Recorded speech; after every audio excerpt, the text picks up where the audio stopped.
Boa noite a todos. Estamos começando hoje mais um programa Advogados em Debate. E eu sou Mairon Duarte, consultor de negócios, diretor da Costa Salgueiro Consultoria, fui gentilmente convidado pela OAB Seccional Petrópolis, em nome das doutoras Cristine Granger e Graça Fernandes, e hoje a gente vai conversar sobre um assunto que eu acho bastante interessante. Eu já trabalho nessa área de consultoria há aproximadamente 30 anos, e quando me foi convidado e me ofertado para eu conduzir esse programa, eu fiquei pensando, puxa, mas qual seria um assunto interessante, que pudesse ser interessante e agradável para o público em geral, mas também envolvesse a advocacia, Afinal, nós estamos num programa de advocacia, do Advogados em Debate.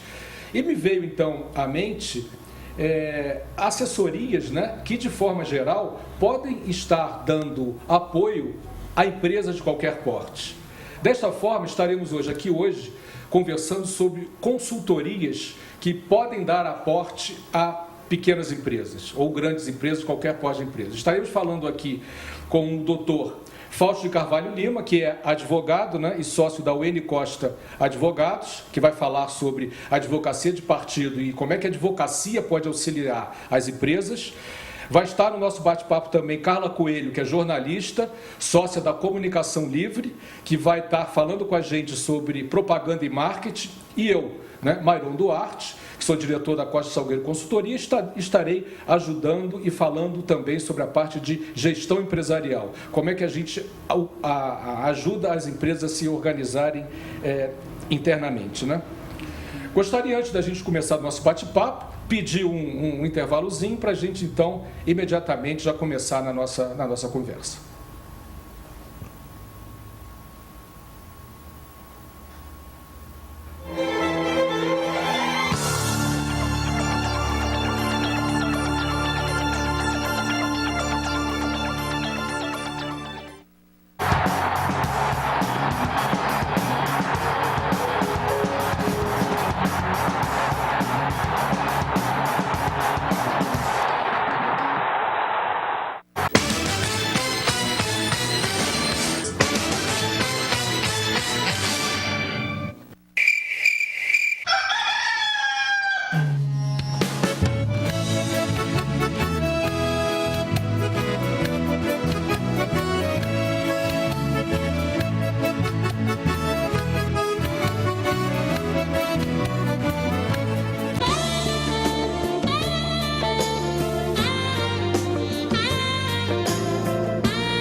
Olá, estamos de volta ao nosso bate-papo. Na verdade, isso não vai ser uma série de entrevistas, vai ser um bate-papo onde nós três vamos estar comentando o assunto, cada um na sua área de expertise. Uma coisa interessante que eu gostaria de colocar aqui é que todos os nossos trabalhos de consultoria, tanto o meu quanto o da Carla e do Dr. Fausto, são trabalhos complementares. E quando a gente está atuando no nosso quadrado, como eu brinco, dentro de cada uma dessas empresas, nós naturalmente notamos necessidade dos nossos parceiros, porque nós vemos que o pequeno empresário e o médio empresário, ele não consegue ter dentro da empresa dele um departamento financeiro, ele não consegue ser estruturado, um departamento da área de advocacia, um departamento de marketing. Então, nós podemos estar nessas empresas justamente ajudando ao empresário a desenvolver o trabalho. Então, a primeira coisa que a gente gostaria de discutir e conversar entre a gente é o que é esse tipo de serviço que cada um de nós oferece, Então, acho que a gente podia começar com o Dr. Fausto, onde ele poderia explicar um pouquinho melhor o que é esse trabalho de advocacia que pode ajudar as empresas. Boa noite, Mairon. Boa noite, Carla. Boa noite a todos que nos assistem. Bom, a advocacia é uma atividade, notadamente jurídica, que visa proteger o empresário, visa proteger as empresas de todos os problemas peculiares e inerentes ao risco do negócio, ao risco do empreendimento e da atividade que desenvolvem. Ela se dá em várias vertentes. Vem crescendo muito a modalidade da advocacia de partido. Como funciona, o que é a advocacia de partido? Os escritórios formatam um pacote de serviços que se adequa à necessidade do empresário. O empresário, ao invés de contratar a cada demanda, a cada nova dúvida, contratar um escritório ou um advogado distinto, ele contrata uma banca de advocacia ou só um advogado para atender em todas as necessidades. E no dia a dia, esse advogado vai dando suporte na área preventiva, na área de consulta e também na área contenciosa, que é a parte que todos conhecem, que é a parte dos processos propriamente dito. E uma coisa interessante, Fausto, baseado nisso que você falou, nós não ficamos 8 horas por dia, 30 dias por semana, 30 dias por mês dentro da empresa, né? Mas a partir do momento que a gente periodicamente está trabalhando junto com a empresa, sempre que aparece algum tipo de demanda, é muito mais fácil a gente resolver e mais rapidamente do que, como você falou, né? do que ter que contratar um outro advogado específico naquele tipo de demanda, não é verdade? Sem dúvida, Myron. O que ocorre? No dia a dia, depois de formatada um contrato de trabalho, formatado os moldes do trabalho efetivamente a ser prestado, o advogado ou o escritório, ele vai emergir na atividade do cliente. De que forma? Ele vai passar a conhecer toda a atividade do cliente, desde a compra do insumo, da produção do produto, a parte comercial, como é que ele expõe, como é que ele vende. Por que isso? O objetivo principal é entender o funcionamento e as possibilidades de problemas. Onde estão as falhas? Onde é que pode decorrer algum problema? Onde é que estão as demandas principais a que o empresário possa estar sujeito de algum questionamento, não é? Então, isso tende a dar uma agilidade ao processo de consulta, ao processo de prevenção de riscos, né? Prevenção de uma demanda jurídica propriamente dita, e que isso minimiza onde? Minimiza o índice de processos contenciosos, né? Evita e peneira uma grande gama de demandas que são resolvidas, às vezes, na origem. Isso é realmente uma coisa interessante, né, que o nosso método de trabalho, né, o método de trabalho das 3 assessorias e consultorias que estão aqui presentes, são muito parecidos com relação a isso, né? A gente não está o dia inteiro dentro da empresa, mas a partir do momento que a gente periodicamente trata da empresa, né, a gente consegue muito mais rapidamente resolver os problemas dela, principalmente porque a gente está tendo uma visão de fora, né? E, Carla, o que você pode falar um pouquinho sobre isso na sua área específica de propaganda e marketing? Boa noite, obrigada pelo convite, é um prazer estar aqui, falando com outro público, né, e falando um pouquinho sobre a comunicação. A assessoria de imprensa, que é o que faz o jornalista, tem um detalhe muito interessante, né? Porque, de forma geral, o advogado já foi pensado para poder defender os processos e tal. O jornalista, por sua vez, ele foi pensado para meio que estar sempre em confronto com empresas. E por conta de uma situação de mercado de trabalho, né, o jornalismo é muito antecessor à assessoria de comunicação e à produção de conteúdo e tal, que é o que a gente faz na comunicação livre. A gente vem para as empresas com o intuito de fazer com que os nossos clientes de assessoria tenham espaço na mídia e que sejam percebidos de uma forma melhor do que as suas próprias concorrências. E aí, quando você estava falando que é importante que o advogado entenda o negócio, o assessor de imprensa tem que entender o negócio para poder divulgar de uma forma mais adequada. E esse divulgar de uma forma mais adequada, e quanto mais a gente, jornalista, entra na empresa, vai vendo que coisas são notícia e que muitas das vezes a maior parte dos empresários não entendem e ficam só divulgando e falando de si coisas muito superficiais, às vezes imitando a concorrência. Então, o processo de comunicação e o processo de marketing, de publicidade, né, eu sou jornalista com especialização em marketing, é tentar colocar para fora aquele conteúdo que você, empresário, tem, que a sua empresa tem, mas que você não sabe fazer chegar no seu cliente. Quantas das vezes a gente vê empresas maravilhosas, e aí eu tenho certeza que na gestão de negócios e também no direito a gente tem esse casamento muito bem estabelecido, o cliente não sabe tudo que o empresário faz. Ele fala, não, mas está escrito aqui no meu site. Ok, e aí? E o papel é esse, é fazer colocar para fora, normalmente de preferência, quando as duas questões estão bem resolvidas. quando a empresa está andando bem e quando não tem processo. Porque senão a gente entra em comunicação em contenção de crise. Quando tem um processo, por exemplo, às vezes eu fico vendo as respostas nesse momento da assessoria de imprensa da Odebrecht. Nossa, eu adoro as respostas deles, entendeu? Como eu adoro as respostas do Instituto Lula. E aí não estou falando de política, mas de assessoria de imprensa, de empresas e instituições, e que é isso que o assessor de imprensa faz, é essa consultoria. Ele te respalda, ele cuida da sua imagem para que seja veiculado aquilo que você quer e não só o que o jornal quer. Isso também é um jornalista que está no outro lado da trincheira.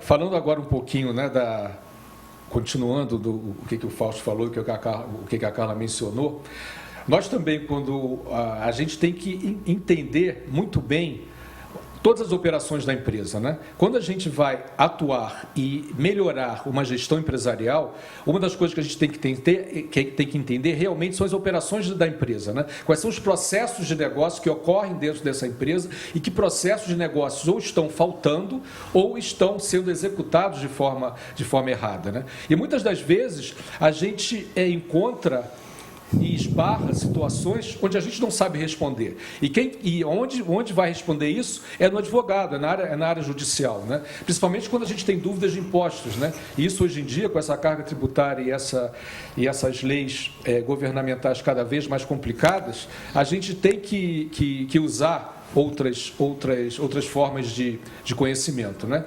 E uma coisa interessante é que qualquer tipo de empresa, né, seja ela média ou pequena, ela pode trabalhar que nem uma empresa grande. Não precisa ter um departamento especial para cada uma delas. A gente não está na moda da terceirização. Então, nós podemos estar ajudando nessas consultorias, nessas assessorias que as nossas empresas fornecem, justamente para tapar esse buraquinho que essas empresas não têm. Porque a gente sabe que o empresário é bom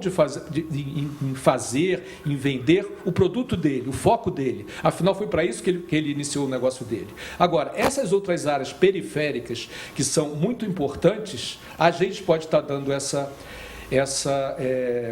consultoria.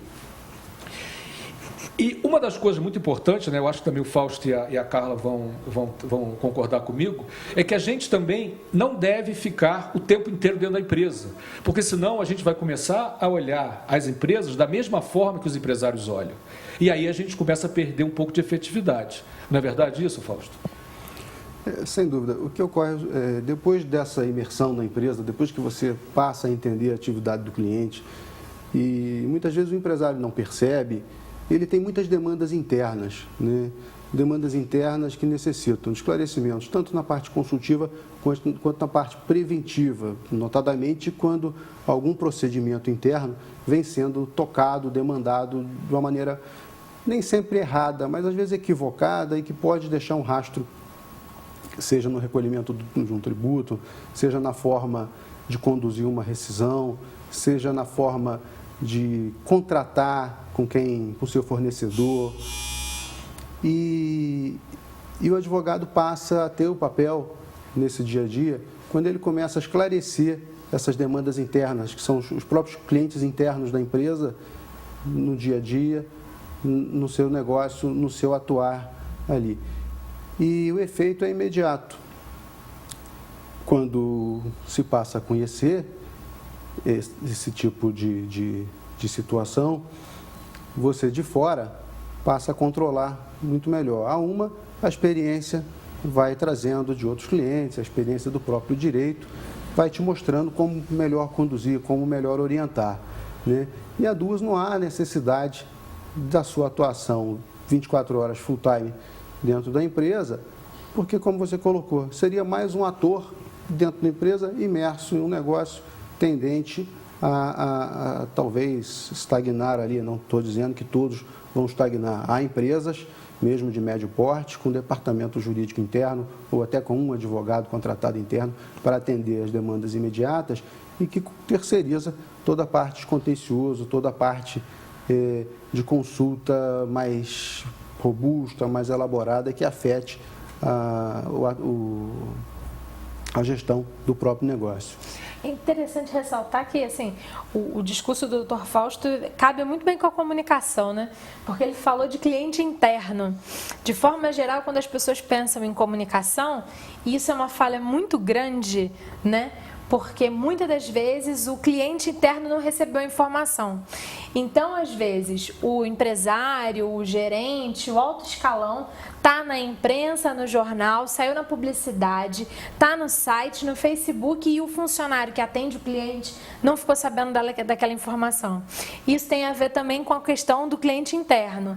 Quantas das vezes, na comunicação, os empresários não entendem o que é o cliente interno e vacilam um pouco com ele? Na comunicação é primordial. Saiu no jornal, às vezes a pessoa tem o jornal para poder levar, para poder mostrar, e o funcionário não sabia. Isso é um problema que tem a ver com o teu quadrado, né, Mairon? Sim, uma das coisas que a gente vê sempre dentro da empresa é esse problema de comunicação, né? Tanto que quando a gente está trabalhando das pequenas empresas, apesar de nós estarmos trabalhando juntos com o dono da empresa, com o empresário, né? A maior parte do tempo, ou seja, o maior contato que a gente tem com a empresa é sempre com o pessoal da ponta. Porque a gente não só quer dar as informações gerenciais que o empresário quer ver, mas a gente precisa também auxiliar aquela empresa a gerar essas informações. E quem gera aquelas informações não é o empresário, é o cara que está lá na ponta. Então a gente nota claramente que tem um problema de comunicação entre a chefia e o pessoal da ponta. Então a gente fala direto com o pessoal da ponta e começa a melhorar essa comunicação. Porque é o pessoal que está lá na ponta, né? Que é o pessoal que fala, que está vendo os problemas direto com o cliente. Muitas das vezes, eles sabem como resolver o problema, mas eles não têm não só autonomia para resolver, mas eles não têm, vamos dizer assim, oportunidade de levar essa sugestão para cima. E nós, como consultoria de gestão, a gente auxilia a fazer isso, né? Muitas das vezes a gente chega e fala assim, vem cá, por que você não implanta isso aqui assim, assim? Chega para o empresário. É uma boa ideia. Eu falei, mas por que você já não implantou isso antes? Como assim? Ninguém me falou. Eu falei, não, mas o seu funcionário lá de baixo já sabia disso. E quando a gente vai perguntar para ele, fala, vem cá, mas você já sabia, quando o funcionário lá da ponta, você sabia que isso dava certo? Sabia. Por que você nunca falou para ninguém? Nunca ninguém me perguntou. Mas isso aí não é uma coisa que aconteça uma vez, 2 vezes, não. É muito frequente. É muito frequente. Então, a gente verifica muito esse problema de comunicação intra-empresa, né? Com toda certeza, Mairon e Carla, essa necessidade de sincronia entre todo o corpo da empresa é fundamental para que ela funcione em todas as áreas. Não adianta criar um procedimento, não adianta orientar da maneira correta de como proceder, e se os atores todos, desde quem está na ponta, como você colocou, de quem faz o produto, de quem coloca no mercado, até quem controla internamente, não tiver em plena consonância desse fato. Você cria sistemas, cria rotinas, mas todos devem conhecer. Não adianta você dar agilidade para o empresário apenas. Por exemplo, na advocacia de partido, não adianta o empresário apenas consultar o advogado, tirar a dúvida dele, se ele não passa para o financeiro, se ele não passa ao departamento pessoal. E aí é importante que as gerências tenham também acesso, né? As diretorias tenham acesso, de maneira a parametrizar todo o funcionamento, toda a parte legal, e aí a questão da comunicação sempre entrando e a gestão sempre conjugando aí nesse produto. Quando começou a existir, né, os sistemas de gestão integrado, né, porque antes os sistemas que trabalhavam nas empresas eram todos desintegrados. Então, era muito fácil você verificar dentro das empresas os detentores das informações, né? Que eram aqueles departamentos, já que os sistemas não eram integrados, só eles sabiam das informações. Então, para ele divulgar aquela informação, ele divulgava somente o que ele queria na hora que ele queria. O que era de bom tom. Pois é. Ele criava um feudo dentro dele. A partir do momento que começou a ser criado os sistemas de gestão integrada, onde é um sistema que você, em qualquer lugar, você acessa todas as informações, porque você só precisa entrar com uma vez só a informação, e isso você encontra hoje de forma muito barata para ser implantado nas pequenas empresas, né? O pessoal acha que isso é difícil, não é. O difícil não é o sistema de gestão integrada. O difícil é o empresário entender que aquilo ali vai ter informações que se ele souber colocar as informações direito, ele vai acabar com qualquer feudo dentro da empresa dele, porque ele vai poder acessar as informações que ele necessitar, né? E ele tem que mostrar aos funcionários dele, né, a carga de trabalho dele, aos atores, como o Fausto mencionou, que esse pessoal é importante em gerar aquelas informações. E a gente nota que as pessoas que estão trabalhando com a gente, né, que são as pessoas do dia a dia, né, que estão lá trabalhando na ponta, eles têm interesse em aprender as coisas, eles têm interesse em trabalhar da forma mais correta, se você chegar para eles e dizer, olha, você vai entrar essa informação e o objetivo dessa informação é essa. A partir do momento que você chegar e der simplesmente ordens, o negócio não funciona, né, o Fausto? Sempre a gente procura mostrar, se você vai entrar com uma determinada informação, aonde você vai usá-la? E eu falo sempre, se você acha que essa informação que você está entrando, você não vai usar em lugar nenhum, você me avisa que a gente não precisa entrar com essa informação. Sem dúvida, Myron. E hoje a gente está numa era de tecnologia crescente, não é verdade? São diversos os canais de comunicação e essa interação do empresário, do seu diretor, do seu operário, ela é necessária, porque muitas vezes uma dúvida para todo o processo industrial, uma dúvida para todo o processo de um departamento de cobrança, porque não se sabe como proceder. E aí é necessário que a gente crie diversos caminhos, diversos meios para que essas dúvidas sejam esclarecidas. Num formato antigo, era necessário que o empresário criasse o problema, criasse a dúvida, mandasse a um escritório de advocacia e faria ali uma proposta de trabalho para depois de tudo acertado, a contratação efetivamente feita, fosse a dúvida respondida, talvez num formato de um parecer ou numa consulta em que o empresário muitas vezes se deslocava até o escritório de advocacia. Hoje a necessidade da gente estar no mercado e o próprio empresário estar cuidando do seu negócio propriamente dito, não há mais tempo para isso, né? Então, as dúvidas são respondidas de uma maneira muito ágil, né? Seja por uma consulta verbal, por telefone, seja através de um e-mail e por toda a maneira, até o WhatsApp hoje, muitas vezes, surpreendentemente, vem sendo utilizado Sim. com relativo sucesso. Claro, em casos complexos, não deve ser utilizado, porque é uma maneira ainda primária de comunicação, mas é uma maneira efetiva também.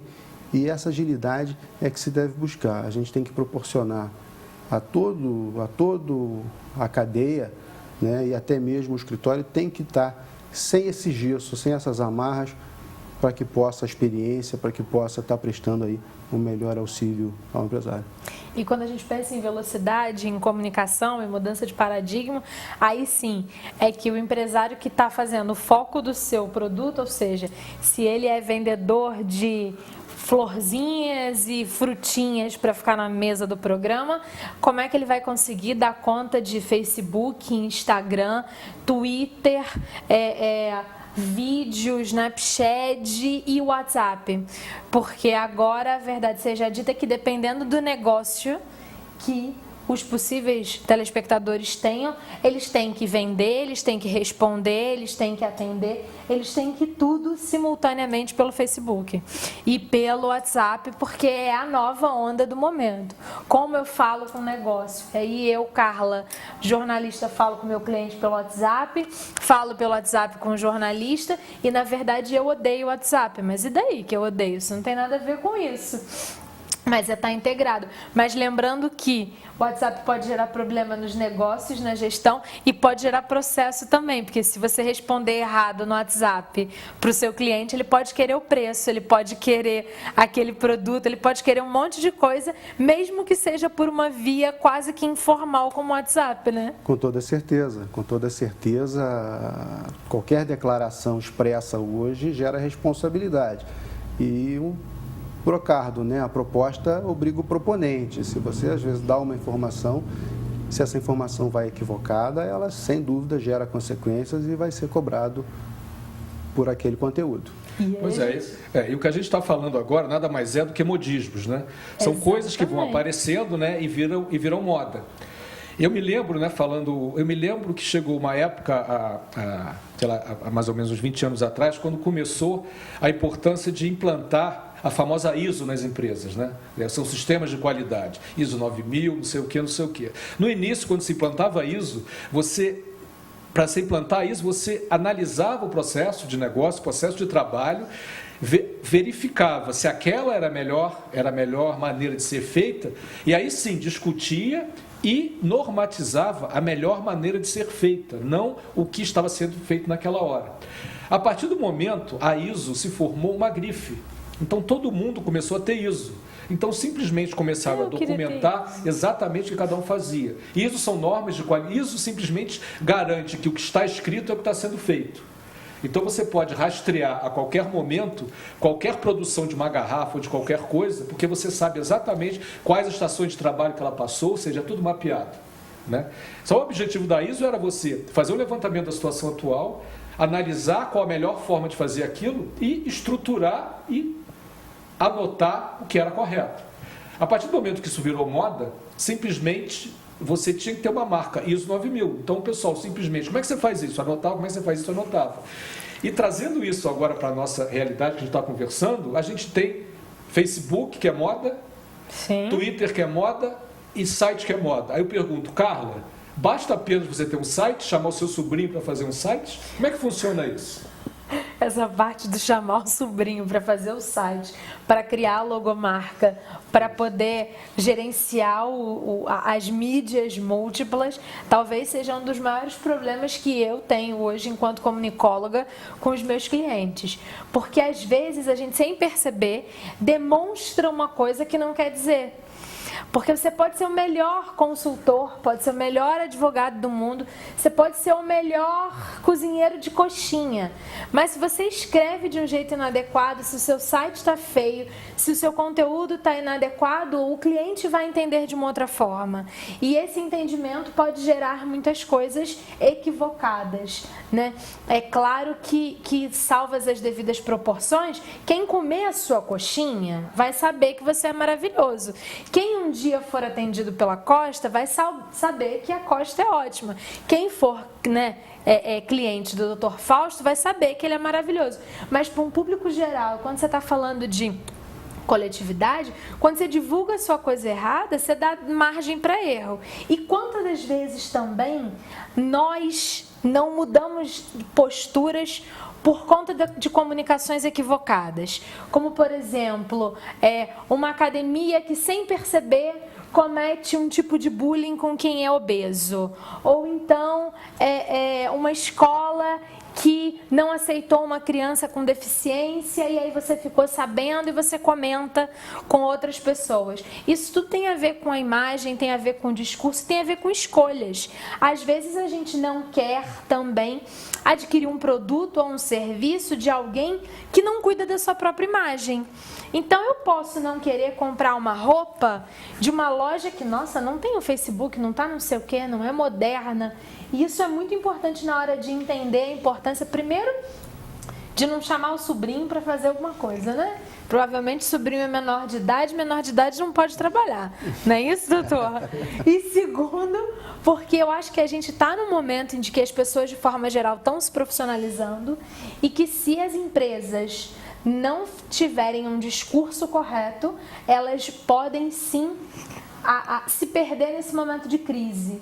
Então, quando você pensa em contratar assessorias, isso vai custar mais barato do que você ter um profissional em loco, e você vai estar seguindo um contexto para te deixar uma empresa sustentável. Então, tem todos esses aspectos que, com certeza, não adianta a empresa estar andando, a comunicação estar bonita e não estar pagando os impostos, não é isso? Uma coisa também que é importante, né, quando a gente fala de consultorias empresariais, é que quando nós estamos lá dentro, a gente tem, como nós atuamos em muitas empresas, né, e já atuamos também, quer dizer, nós temos uma vasta experiência aí de longo tempo, a gente consegue aportar nessas empresas experiências que nós já vimos funcionar em outras empresas. Então, em vários pontos, é muito mais fácil a gente dar uma solução ou encaminhar um problema do que se você, pequeno empresário ou médio empresário, tiver uma pessoa lá dentro que cresceu com você ou sempre trabalhou lá, né? E você mesmo, né? Então, nós temos essa visão que são visão de várias empresas de experiência de muitos anos que a gente tem. E isso tem um valor muito grande, porque você consegue resolver coisas rapidamente, né? No direito é jurisprudência? A jurisprudência, ela vai... Não é aquele negócio assim, aconteceu com fulano, Sim, e aí pode acontecer com Beltrano depois. As decisões vão se pacificando, vão se consolidando, e aí vai se dando o nome de jurisprudência. É claro que isso nos auxilia no dia a dia, né? Porque o empresário não vai querer repetir uma conduta em que as decisões estão totalmente em contrário, né? O importante, muitas vezes, o Maino também, Carla, é fazer um diagnóstico, né, da necessidade daquela empresa e o que ela quer alcançar. Porque o empresário, às vezes, se pergunta, eu vou fazer uma advocacia de partido em que condições, com qual objetivo, né? E há de que se fazer um diagnóstico na sua atividade para que ele não contrate também uma parcela do que é desnecessário. Não é? Se ele não fornece para o grande varejo, ele certamente não vai ter problemas diretos com consumidores diretos. Pode até vir na solidariedade, muitas vezes, e virá, certamente, mas se ele não tem um grande número de trabalhadores, não adianta consultar, ter uma assessoria trabalhista efetiva e direta, com alta monta. Há de se fazer esse diagnóstico para que se setorize também as suas necessidades, né? E se aporte, amoldando aí a cada nível de prestação ao seu dia a dia, aos seus objetivos, e aí, efetivamente, é o que ele vai usar na sua atividade. Ou seja, uma coisa em comum, né, que a gente já falou algumas vezes aqui, entre essas assessorias e as diversas assessorias que existem, uma das primeiras coisas que nós fazemos, né, é conhecer a empresa. Né? A gente precisa conhecer a empresa para a gente poder aportar algum conhecimento. Né? Mas para a gente chegar numa determinada empresa, né, a gente tem que ser indicado por alguém, ou como é que a gente chega lá, né? Como é que as empresas podem chegar num bom assessor ou num bom consultor? Vamos dar uma paradinha agora, uma descansadinha agora no intervalo, e no nosso próximo bloco a gente conversa um pouquinho disso, né? Ou seja, como que o nosso cliente pode nos escolher?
Olá, estamos de volta no Advogados em Debate, onde estamos num bate-papo aqui falando sobre assessorias e consultorias que podem ajudar as empresas, né?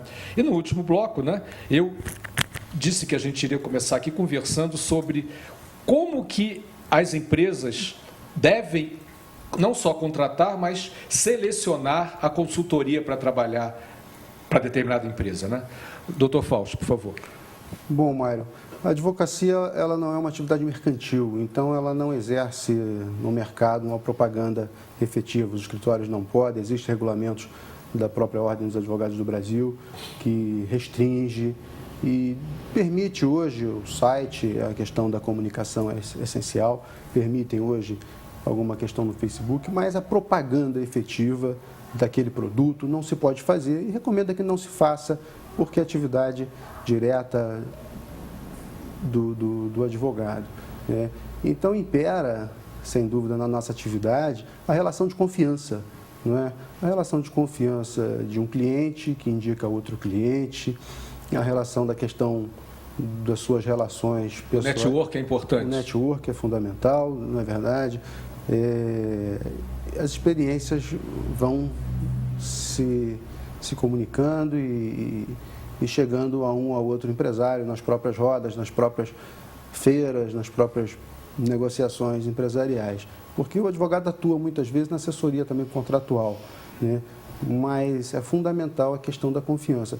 E, como eu coloquei, a experiência do advogado, ela vai dando a ele um certo lastro e que ele passa também a ser conhecido por aquele tipo de atividade que ele desenvolve, não é? Grandes empresas com um departamento jurídico interno abrem seleções até como uma espécie de licitação, uma concorrência propriamente dita, para contratar escritórios externos, para, por exemplo, para a sua demanda de consumo ou para a sua demanda trabalhista. Mas a gente está dizendo aí, falando de uma outra proporção, de grandes escritórios bem estruturados, com representações em diversas cidades, não é? O médio empresário, o pequeno empresário ainda toca na confiança, ainda procura saber do currículo do advogado, muitas vezes ouviu falar, procura se informar, e essa relação é que vem dando mote aí da contratação dos advogados. E você, Carla, e na sua área, como é que funciona isso? Eu acho que como no direito, o assessor de imprensa, ele é, sem sombra de dúvidas, escolhido via indicação. Então, assim, você entra no mercado com um cliente e aí você faz a assessoria de um que te indicou para o outro e quando você vê, você já não lembra nem onde é que está a sua teia de contatos. Assim como no direito e como na consultoria de gestão de negócios, o assessor de imprensa ele não pode ser mulher traída. Ele tem que estar entendendo o que está acontecendo na empresa, ele tem que saber o que está acontecendo por dentro, até porque muitas das vezes o assessor de imprensa é quem não deixa vazar informações do negócio que pode estar difícil ou de um possível processo que está acontecendo. É a gente que dá aquela resposta bonita para a coisa não ficar feia para o empresário no âmbito da nacionalidade, da amplitude da sua cidade, do seu foco de atuação. De forma geral, hoje os meus clientes, eles vieram um por conta do outro, né? Eu tive o prazer de trabalhar quase 15 anos com o Frei Antônio Moser e ele foi uma ótima porta para mim, para muitas coisas. Depois comecei a trabalhar na PPO e como voluntária, e foi na PPO que eu entrei para o CTO, que depois entrei para a Rádio Serra, que depois conheci o Mairon, e aí que hoje conheço a Moniquete e o SPA, e as coisas foram andando muito nessa coisa de, olha, eu tenho uma assessora de imprensa e as coisas estão andando muito bem. E aí quando você vê, o seu cliente te indicou para o outro, quando você vê, você está cuidando de várias questões. E eu acho que tem uma coisa também que é a questão da experiência, né? Hoje a comunicação livre, a gente trabalha muito na área de saúde e muito na área de entretenimento. E isso é muito engraçado, por quê? Porque eu tenho clientes de outros focos, na área de moda, de gestão e tal, não sei o quê, mas se você for olhar lá o meu portfólio, tem essa característica. Então, isso também vai delimitando possibilidades novas. Na área de gestão empresarial, de consultoria empresarial, né, o que o empresário deve estar primordialmente olhando é a empatia e se a pessoa ou a empresa é confiável ou não, né? Essa questão de confidencialidade, quer dizer, principalmente quando a gente fala nossas 3 empresas aqui, é muito importante, mas na consultoria de gestão empresarial, ela é essencial, porque nós somos, como a gente brinca, nós somos os médicos da empresa, né? Então a gente vai saber quais os problemas que essa empresa tem, nós vamos conhecer os números dessa empresa, quanto que ela está faturando, quanto é que ela está pagando de impostos, qual a sua dívida, quer dizer, a gente vai entrar realmente no âmago da empresa. Então, uma das coisas que a gente tem o privilégio de ser é isso, nós somos super confidenciais, né? E a gente realmente consegue ir passando de empresa em empresa realmente através de indicações da rede de relacionamento, né? Mas a pessoa ou a empresa que queira contratar uma consultoria de gestão empresarial, olhe onde é que essa empresa já andou, se ela tem boas referências e se as pessoas são confiáveis, né? E se realmente tem experiência, porque você tem que contratar alguma empresa para dentro da sua empresa para te trazer melhorias, aportar novas experiências dentro da empresa. Não adianta entrar uma empresa dentro da sua empresa onde ela vai aprender, né? Não vai justificar esse investimento, né? Ou seja, a relação de confiança, né? Não só na consultoria de gestão empresarial, na propaganda e marketing, assessoria de imprensa e na área jurídica, ela é essencial. Ou seja, procure alguém que você tenha confiança ou que seus parceiros e amigos tenham confiança. Aí me metendo um pouquinho, mas para dar uma ajuda, na hora que você for contratar alguém também, seja uma empresa para sua empresa, seja um advogado para sua empresa, seja qualquer coisa, além de olhar as mídias sociais da empresa, o site, todas essas questões muito corretas, às vezes pode ter um jornalista super profissional escrevendo. Aí faz o seguinte, olha as pessoais dele. Vai ver lá se ele não é preconceituoso, se ele não está cometendo alguns crimes enquanto pessoa, porque você também pode escolher um profissional que também tem empatia com você no âmbito das suas posturas éticas, né? Porque às vezes você pode estar escolhendo uma empresa que tem esse monte de coisa, mas hoje todo mundo tem um pouco de lastro pessoal e aí empatia também faz muito bem para o negócio dar certo. Quando a gente trabalha com partes iguais é mais fácil e de forma geral para a comunicação, com certeza para o direito, porque eu tenho um carinho especial com a advogada com a qual eu trabalho lá na empresa e tal, com o Walter que me dá dicas específicas de outro segmento, e essa coisa das posturas éticas, elas também nos ajudam a selecionar todo mundo, né, na hora de trabalhar. Pois é. Bom, Carla, Fausto, infelizmente a gente está chegando ao final do programa, né? E antes da gente dar o nosso tchauzinho, né? Eu gostaria só que o Fausto e a Carla também dissessem para a gente, né? Onde é que a gente pode encontrá-los, né? Bom, a Wayne Costa tem sede no Rio de Janeiro, temos um escritório aqui em Petrópolis também, não é? E nosso contato... Telefone, alguma coisa assim? Pode ser via telefone 24 2244 9411 ou pelo e-mail fausto@carvalholima.adv.br. Só finalizando, é importante, de maneira geral, que se consulte um advogado à sombra de qualquer negócio, tá? Por segurança jurídica, para que se evite uma perda patrimonial ou que se evite a assunção de um problema maior no futuro ou de uma obrigação que a empresa, de repente, não gostaria ou que não poderia cumprir. Ou não só a empresa, mas as questões pessoais também devem ser observadas e analisadas sob o crivo de um profissional, que certamente lhe evitará grandes dores de cabeça. Com relação à comunicação livre, a gente tem um site que é o www.comunicacãolivre.com.br e Comunicacão Livre também no Facebook, e lá no Facebook a gente tem a postagem não só do que a gente faz, mas o do material dos clientes, que são resultados efetivos do nosso trabalho. Então todo mundo pode verificar na prática o que a gente está trabalhando e o que está dando de resultado. Ter uma assessoria de imprensa vale muito a pena dar uma olhada, vai ser um prazer, né, a gente sentar para tomar um café. Quanto à Costa Salgueiro Consultoria, né, nós temos nosso escritório aqui no centro da cidade, no edifício Pio XII, 2237-9500. Vocês podem estar entrando em contato para tirar qualquer dúvida sobre qualquer assunto que a gente tenha tocado aqui. Eu queria, então, agradecer à OAB Petrópolis, né, de novo, em especial à doutora Cristine Granger Graça Fernandes, pela oportunidade de estar aqui essa noite. Queria agradecer também ao doutor Fausto, a Carla Coelho, né, de ter dado todas as dicas. Espero que o nosso assunto tenha sido interessante para todos vocês. E lembrando que nós temos reprise desse programa, né, que será domingo, meio-dia, e na segunda, 13h. E, além disso, esse programa ainda tem como grade da TV Cidade Imperial, também está na NET, né, no Canal 5.